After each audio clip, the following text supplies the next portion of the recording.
Podemos, Fernando Burbano. Hubiéramos deseado que esta comparecencia se dé en el plazo que había solicitado la Asamblea Nacional, es decir, 15 días, y este es un mensaje para las próximas solicitudes de la Asamblea Nacional, porque hay temas que tienen tiempos y quizás a veces los análisis ya dilatados o posteriores se descontextualizan. Sin embargo, saludamos su presencia, señor exministro. La refinería del Pacífico, que según información que llegó a mi despacho, tiene como activos contabilizados 1.368 millones de dólares. Es un proyecto que en el gobierno anterior fue un proyecto emblemático. Esta refinería, que fue de economía mixta, como usted señala, señor exministro, se constituyó con dos partes, la parte ecuatoriana con un 51% a cargo de Petroecuador y el 49% de PDVSA Ecuador Sociedad Anónima. Se inició la liquidación en julio del 2018, la disolución, y en marzo del 2019 se dispuso la liquidación. Nuestra preocupación es cuánto tiempo va a durar más para cerrar el proceso de liquidación, puesto que por anuncios de prensa, yo recuerdo hace un poco más de un mes, se anunciaba que para finales de año podía estar resuelta la liquidación. Y resuelta porque existen más de 65 millones de dólares comprometidos en juicios contenciosos, pendientes de pago de impuestos prediales a las municipalidades por 2 millones de dólares, juicios laborales y muchos otros juicios por actos delictivos contra la propiedad.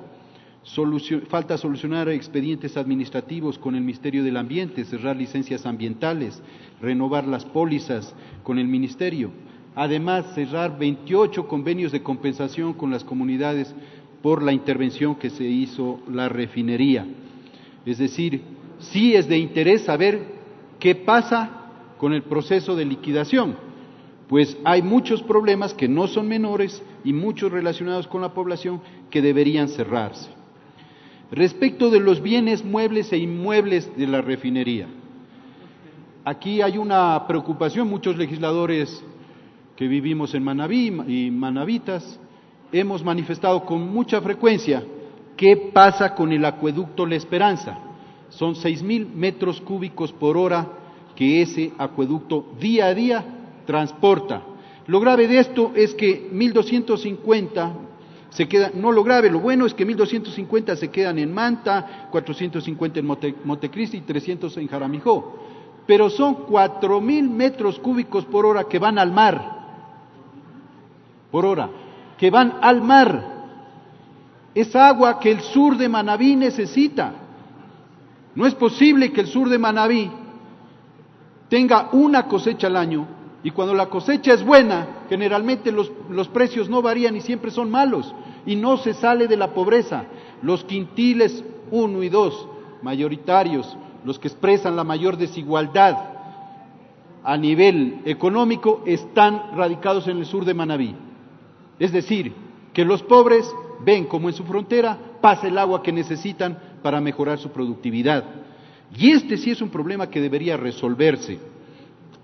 De igual manera, preocupa que la situación actual de la refinería incluso pudiera caer en un deterioro que luego le cueste más al Estado ecuatoriano.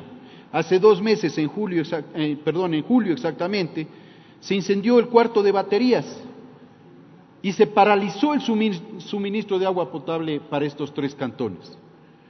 No existe plata para la reparación. Y tengo aquí una lista, señor exministro, de 22 novedades de fallas técnicas en el sistema La Esperanza, del acueducto La Esperanza. Esto es una bomba de tiempo. Súmele a esto los 1.000 metros cúbicos que se fugan por conexiones clandestinas en la tubería.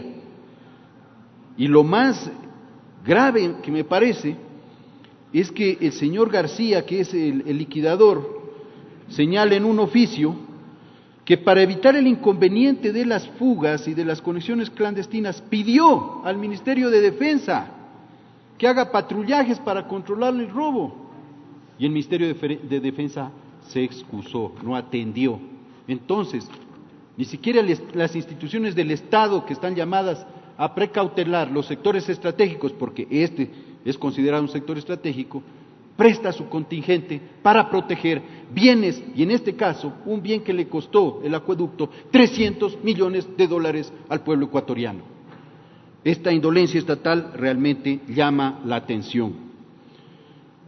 Asimismo, si usted señala con certeza y como conocedor y experto en tema petrolero, que las condiciones de inversión hoy en el Aromo no son posibles, porque primero tiene una tubería que lleva agua, pero falta el petróleo, pues. O sea, una refinería que no tiene petróleo, ¿qué va a procesar?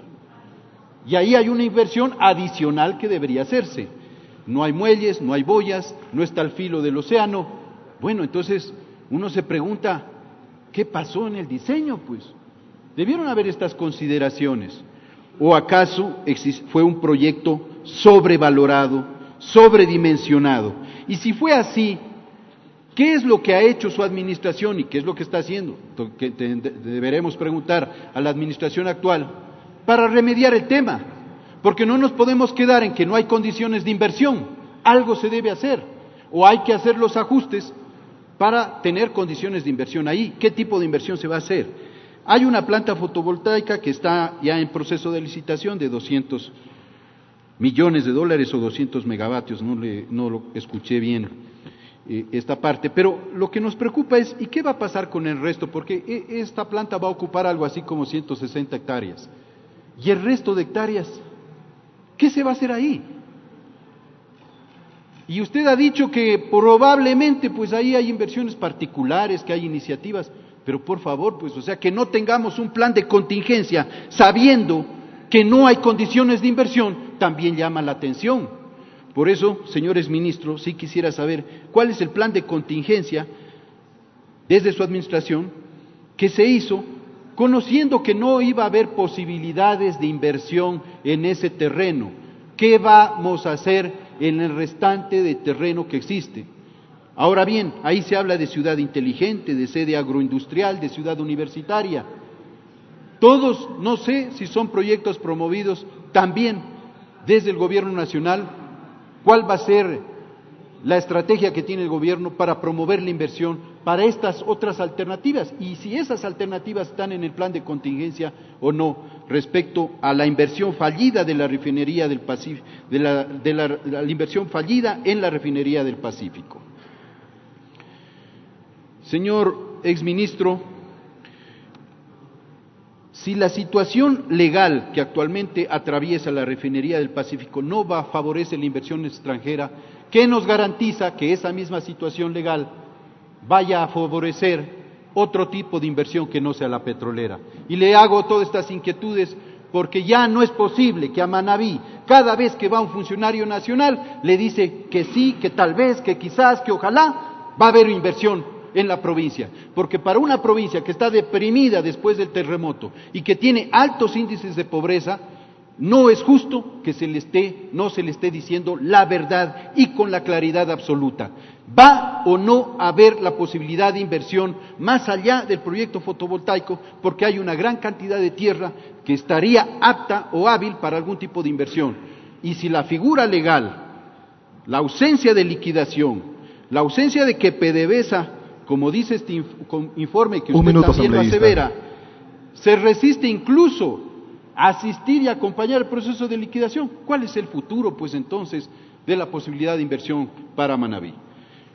Quiero cerrar diciéndoles y poniendo en dato esta situación. En el informe de activos se gastaron $594 millones en consultoría e investigación especial, es decir, $600 millones de estudios de un proyecto sobredimensionado.